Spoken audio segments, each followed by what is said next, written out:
Hola a todos, esperamos que se encuentren muy bien desde donde estén, los que están en casa, en sus clínicas, en sus universidades. Les damos las gracias por acompañarnos en esta oportunidad en la que vamos a contar con la explicación de las aplicaciones clínicas del LPRF a cargo del profesor Antonio Sanz. Es un gran privilegio para nosotros contar con su disponibilidad, con su generosidad para compartir estos conocimientos y sus experiencias con nosotros y con todos ustedes. El doctor Antonio Sanz es profesor titular de periodoncia e implantología oral en la Universidad de los Andes, director del programa de especialidad en periodoncia y también en la especialización en implantología de la misma Universidad de los Andes, y director de la Foundation for Bioaesthetic Dentistry de la División Latinoamericana y miembro de la Foundation for Bioaesthetic Dentistry Estados Unidos. No me queda más que agradecerles a todos nuevamente que estén acá con nosotros y adelante, profesor. Ventajas del uso de LPRF en aplicaciones clínicas y más. Veamos en el campo de la odontología las aplicaciones clínicas de LPRF, tanto en regeneración de tejidos duros como de tejidos blandos. Veamos este caso específico, donde hay una fractura radicular extensa, como ustedes pueden ver en este diente 4.6, donde la alternativa de tratamiento solamente es la extracción del diente. Pero la decisión clínica fue la extracción de la pieza dentaria y la preservación del alvéolo utilizando LPRF más un material de injerto.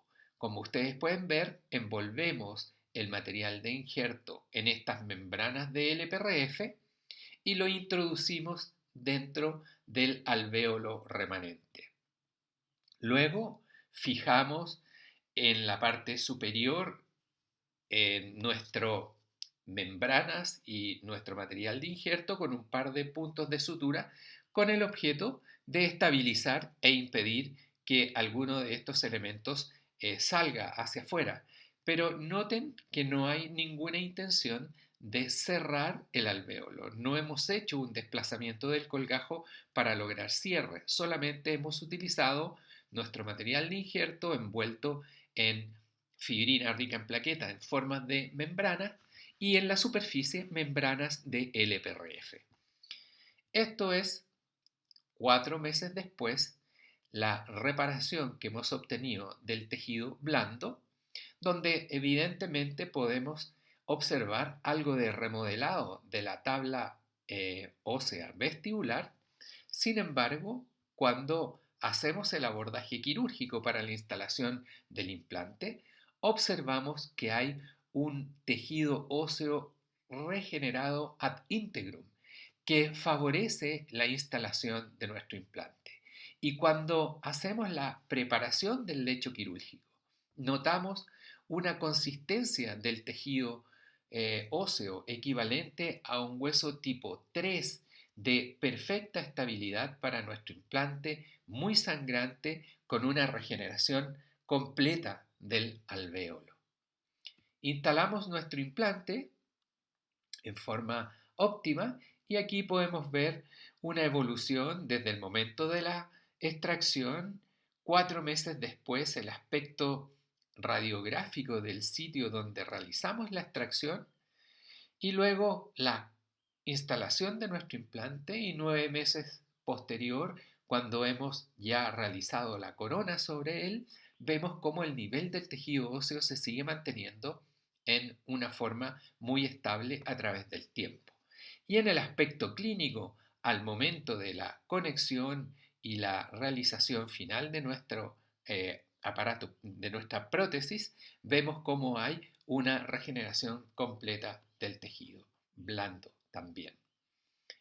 Pues bien, esta aplicación da un resultado constante cuando hacemos extracciones de piezas dentarias. Hoy día solamente utilizamos como material de relleno, ya ni siquiera agregamos un material de injerto, sino que solamente utilizamos LPRF, como ustedes verán en este caso, donde se trata de la fractura de un premolar en sentido vestíbulo-palatino que, como verán, compromete hasta el ápice de la pieza dentaria con una lesión inflamatoria granulomatosa alrededor de esta raíz.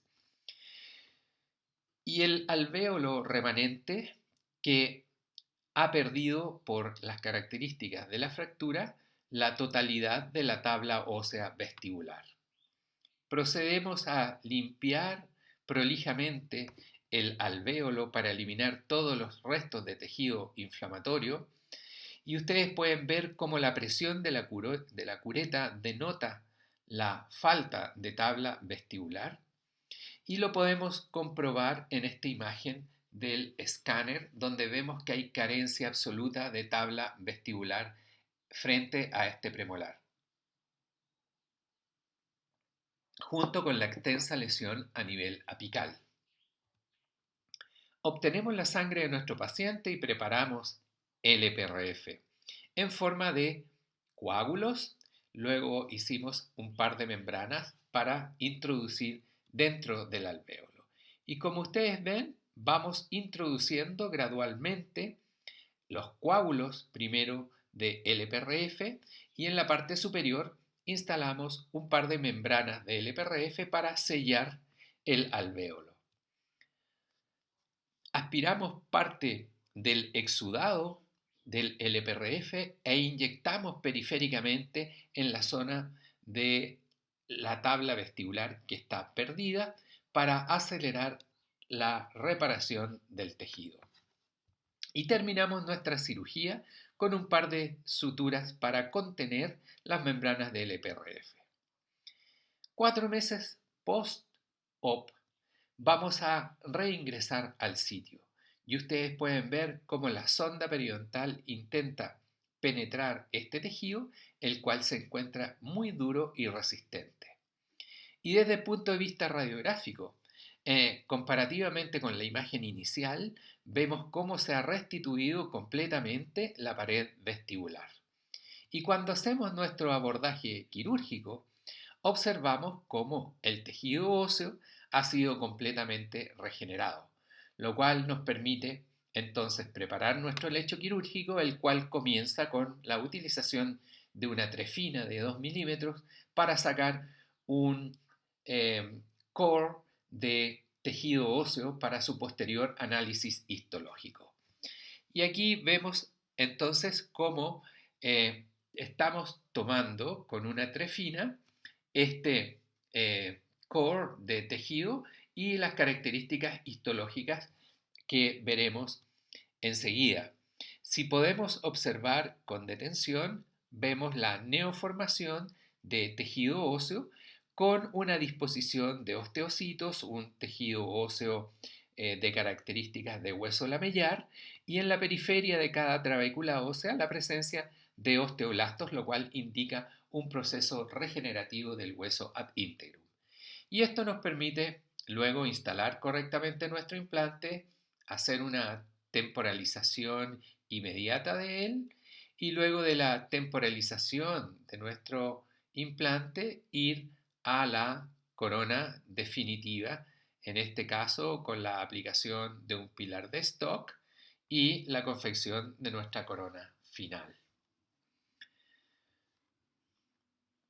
Y en este último caso de preservación alveolar, en el cual también es una pieza inferior donde vemos que hay supuración como consecuencia de la fractura radicular, hacemos la extracción de la pieza dentaria, rellenamos el alvéolo solamente con el LPRF y suturamos al igual que en los otros casos que ya les he mencionado para contener.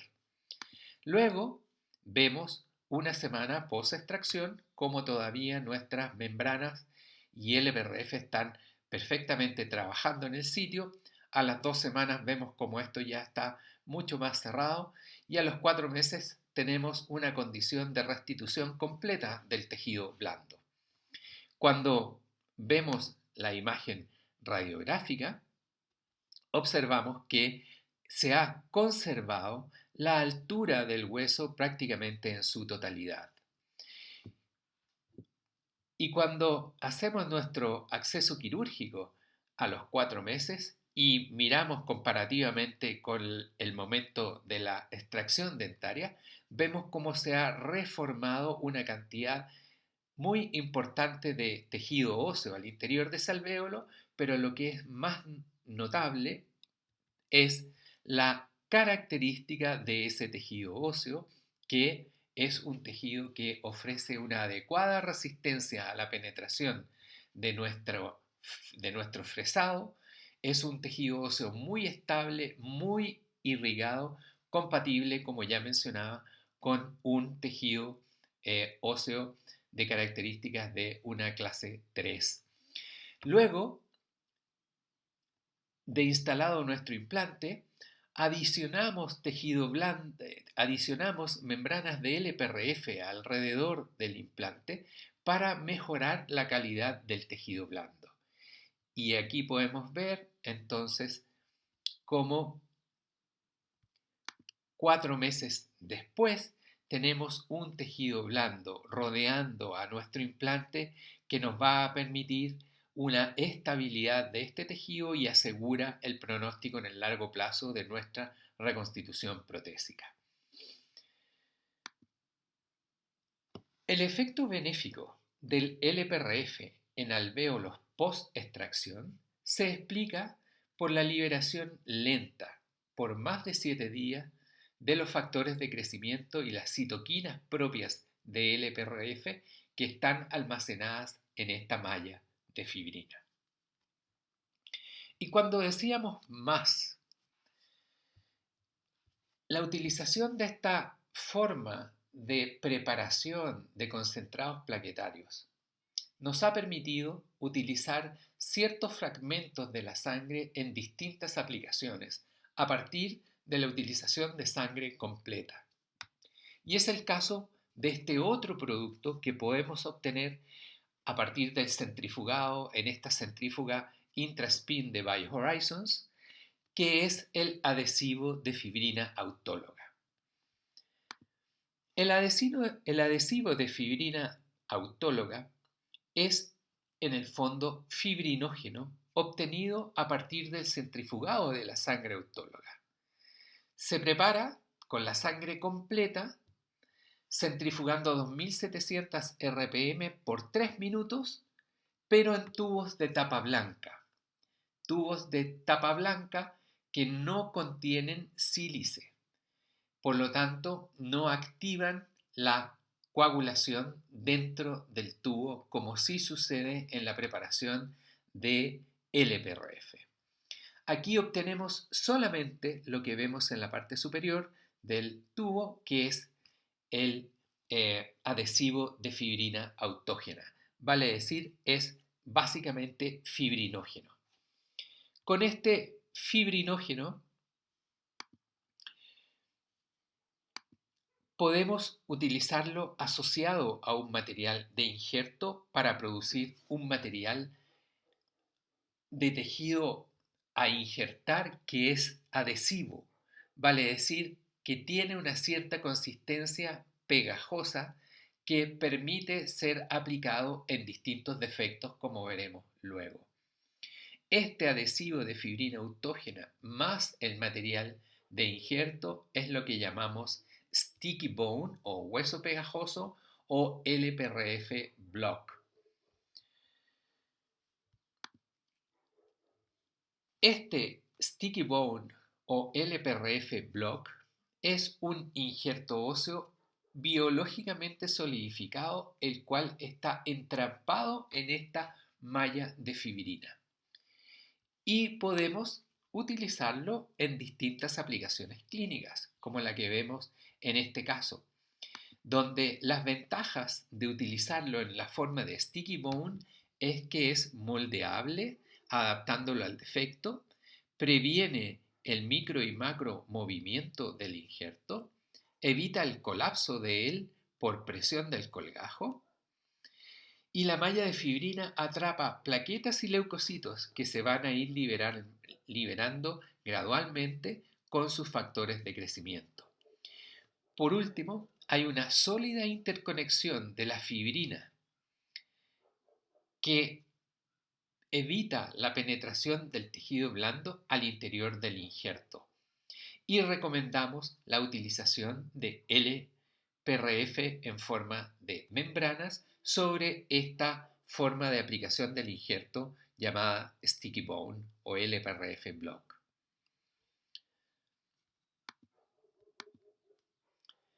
Y en este caso clínico, que ya mostrábamos parte del colgajo, es el caso de un paciente que con una ausencia de un lateral además pierde el incisivo central, donde la cantidad de remanente óseo es mínima.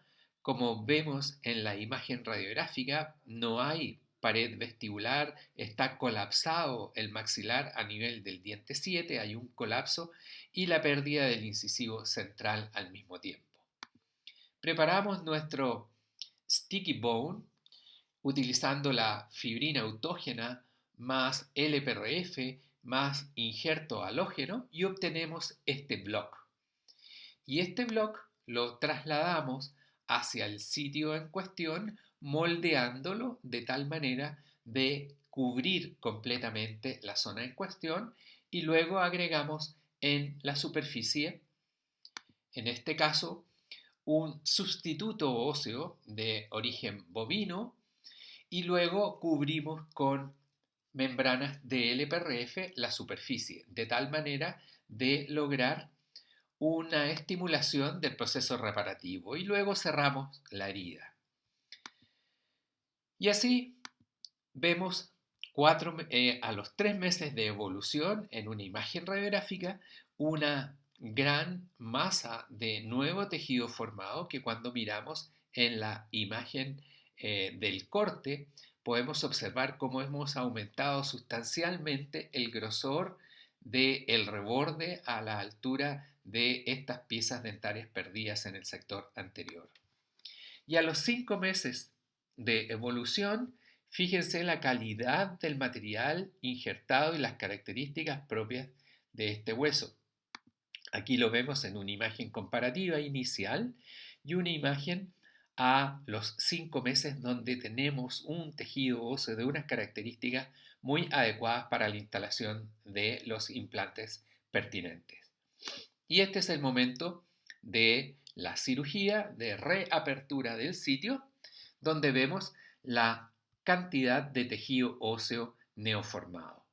Y aquí una imagen comparativa de lo que existía previamente y lo que existe 5 meses post quirúrgicos habiendo utilizado este hueso pegajoso o LPRF block. Esto nos permite la instalación correcta de los implantes en el sitio de las piezas dentarias ausentes, tanto incisivo central como incisivo lateral. Y luego volvemos a cubrir esta zona con un injerto de tejido blando para aumentar la cantidad de volumen de tejido. Estas son las aplicaciones que podemos obtener con la utilización de concentrados plaquetarios de segunda generación. Gracias.